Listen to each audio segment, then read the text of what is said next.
নমস্কার, কেমন আছেন সবাই?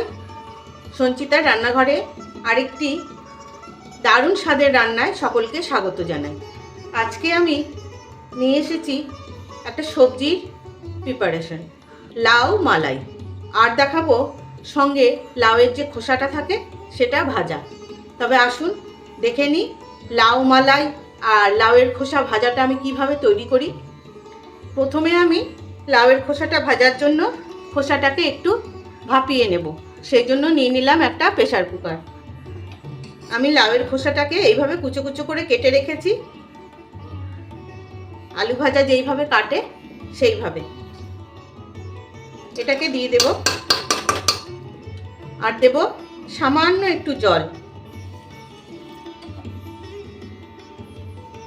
এই 5-6 চামচ কি 8-10 চামচ, এর বেশি দেব না। আর দিয়ে দিচ্ছি অল্প একটু লবণ। এবার গ্যাস জ্বালিয়ে একটা সিটি মেরে নিলেই ব্যাস হয়ে যাবে সেদ্ধ। যতক্ষণ না ফুলবে ততক্ষণ আমি এটা খুলবো না। ততক্ষণ আমি লাউ মালাইয়ে একটা মশলা করে নেব। সেই জন্য নিয়ে নিলাম একটা মিক্সিং জার। এতে দিয়ে দিলাম এই প্লাস্টিকের চামচে এই 2 চামচ, মানে 4 চামচের 1 চামচ জিরে, আর দিলাম একটা শুকনো লঙ্কা। ঝালটা যার যার ইচ্ছে মতন বাড়িয়ে বা কমিয়ে নেবেন। এটাকে আমি ভালো করে গুঁড়ো করে এর সাথে 5-6 কোয়া রসুন আর একটু আদা, 2 ইঞ্চি মতন আদা আমি বেটে নেব।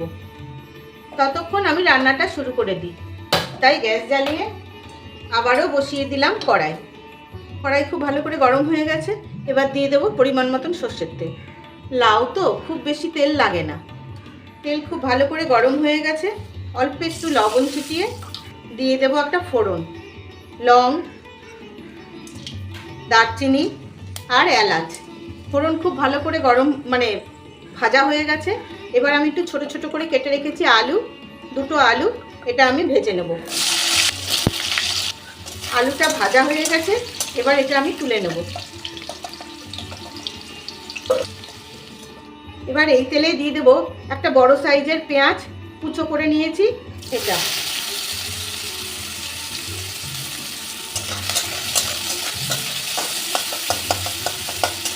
পেঁয়াজটা একটু লাল করে ভেজে নেব। পেঁয়াজটা বেশ ভাজা ভাজা হয়ে গেছে। এবার দিয়ে দেবো এই মশলাটা।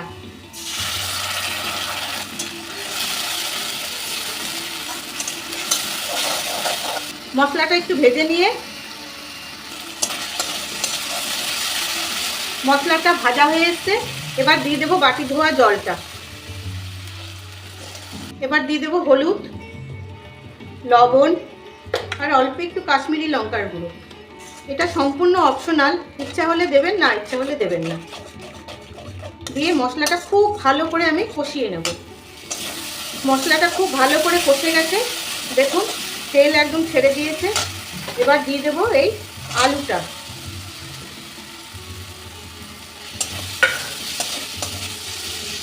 আর সঙ্গে দেবো এই ডুমো ডুমো করে কেটে রাখা লাউ। আমি একটু ছোট ছোট ডুমো ডুমো যেরকম পোস্ত কাটে ওইভাবে কেটে রেখেছি। এখানে একটা লাউয়ের অর্ধেকটা আছে।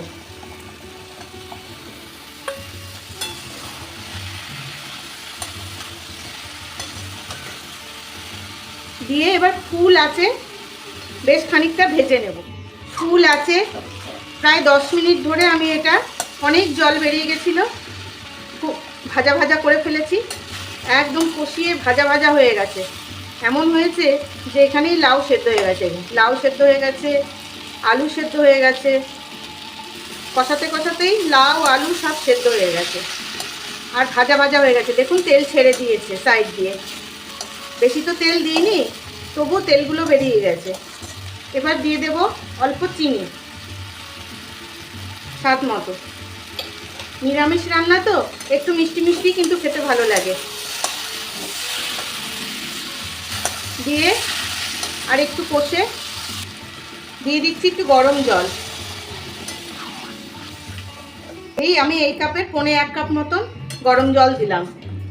এবার এই রান্নাটা আমি প্রেসারে একটা সিটি মেরে নেব। কড়াইয়েও সেদ্ধ করা যায়, কিন্তু প্রেসারে একটা সিটি মেরে নিলে সিটি মেরেই সঙ্গে সঙ্গে খুলে দিলে একদম দারুণ সুন্দর হয়। ততক্ষণ আমি করে দেখাবো ভাজাটা, তাই আবার কড়াইটা ধুয়ে বসিয়ে দিলাম। কড়াই গরম হয়ে গেছে, আবার দিয়ে দিচ্ছি সর্ষের তেল। ভাজা তো বেশি তেল, এটাতেও তেল লাগবে না। তেল খুব ভালো করে গরম হয়ে গেছে, সামান্য একটু লবণ ছিটিয়ে, আমি কিন্তু ভাজাটা ওই সেদ্ধ করার সময় একটু লবণ দিয়েছি, তাই খুব বেশি লবণ দিলাম না। দিয়ে দিচ্ছি একটু কালো জিরে আর একটা শুকনো লঙ্কা ফোড়ন।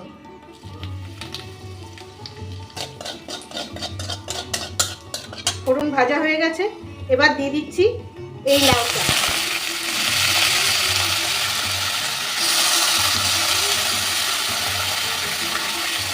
এই লাউয়ের খোসাটা জল সমেত দিয়ে দিচ্ছি, শুকিয়ে যাবে। ফুল আছে করে জল সমেত দিয়ে দিলাম। খুব সুন্দর জল শুকিয়ে গেছে দেখুন। এবার দিয়ে দিচ্ছি অল্প হলুদ, দুটো কাঁচা লঙ্কা আর অল্প চিনি। এবার গ্যাসটাকে একটু মিডিয়াম করে লাউয়ের খোসাটাকে ভেজে নেব। খোসাটা দেখুন অর্ধেক ভাজা হয়ে গেছে। এই অবস্থায় দিয়ে দিলাম 1 চামচ মতন গোটা পোস্ত।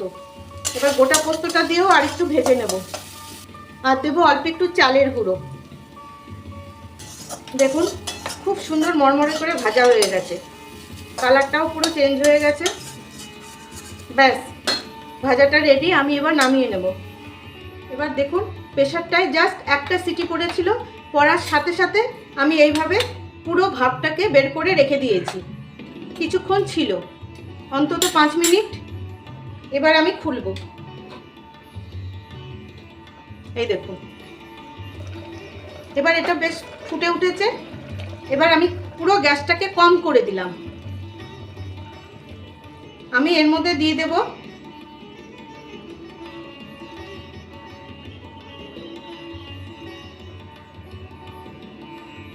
3 চামচ মতো ফ্রেশ ক্রিম।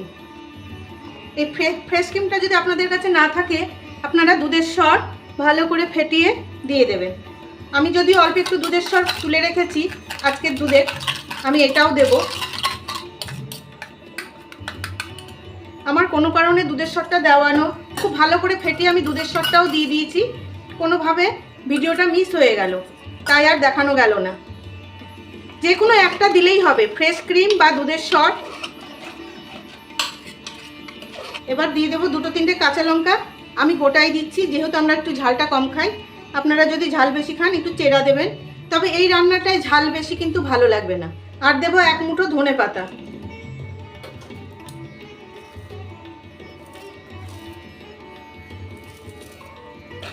এবার এটাকে ভালো করে নেড়ে,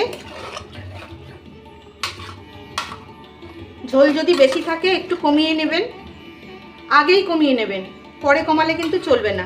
আমার এটাই খুব একটা ঝোল নেই, সেই জন্য আমি এই ঝোলটুকুন রেখে দিলাম। এবার আমি গ্যাস অফ করে এটাকে ঢেকে রেখে দেবো 5 মিনিট। একদম রেডি মালাই লাউ আর লাউয়ের খোসা ভাজা। এবার গরম গরম ভাত আর লাউয়ের খোসা ভাজা প্রথম পাতে, তারপরে মালাই লাউ। কেমন লাগলো আপনাদের জানাবেন, কিন্তু ভালো লাগলে কিন্তু অবশ্যই জানাবেন। তবে আজকের মতন আসি, ভালো থাকবেন সবাই।